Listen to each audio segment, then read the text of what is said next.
Hello. In this video, we're going to demonstrate a freewheeling diode. Freewheeling diodes are very common in DC circuits that have high inductive loads.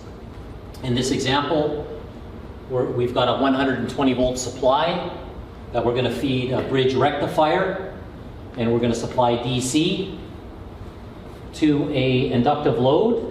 What we're going to use is the stator of a large synchronous motor.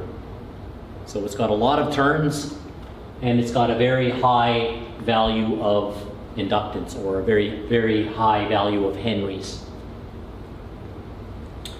What we're going to see is when we close this contact, we're going to start drawing current to this inductor. We're not going to see a lot of arcing across the contacts, but when we open the contacts, we're going to notice a very big arc across each contact when they open, and that's from the collapsing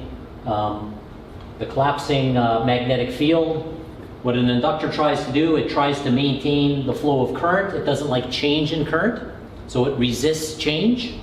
So when we energize it, we get a bit of resistance to current flow, but eventually we get to full current after 5 time constants, if you want to remember that.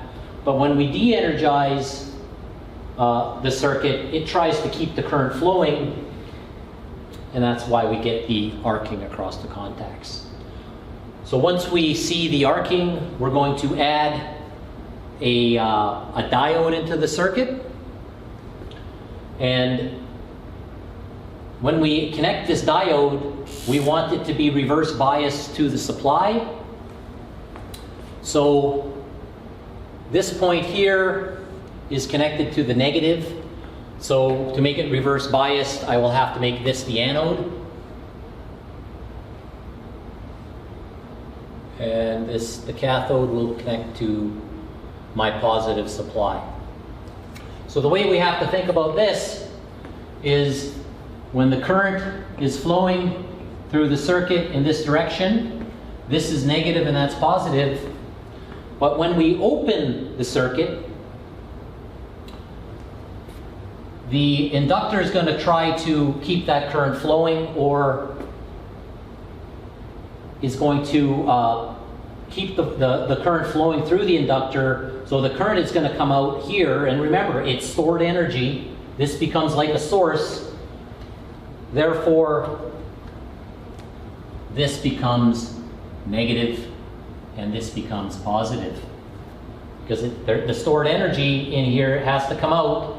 But now, instead of arcing across the contacts, it can go through the diode, which now you can see after we de-energize the supply, this becomes the source, but the polarity changes, and now this is forward biased.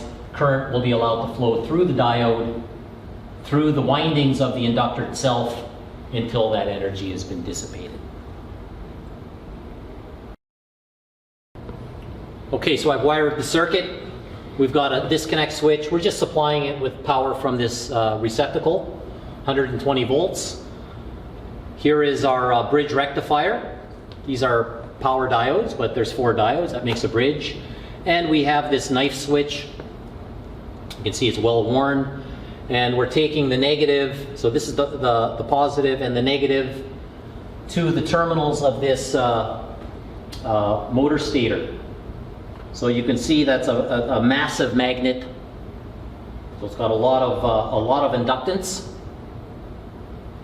Okay, so I'm going to turn the power on, and I'm going to use my left hand. Got my safety glasses on, and you can see we energized the stator. Nothing much happened, but you can see that I've got some pretty good flux going on there. But now watch when we open the switch.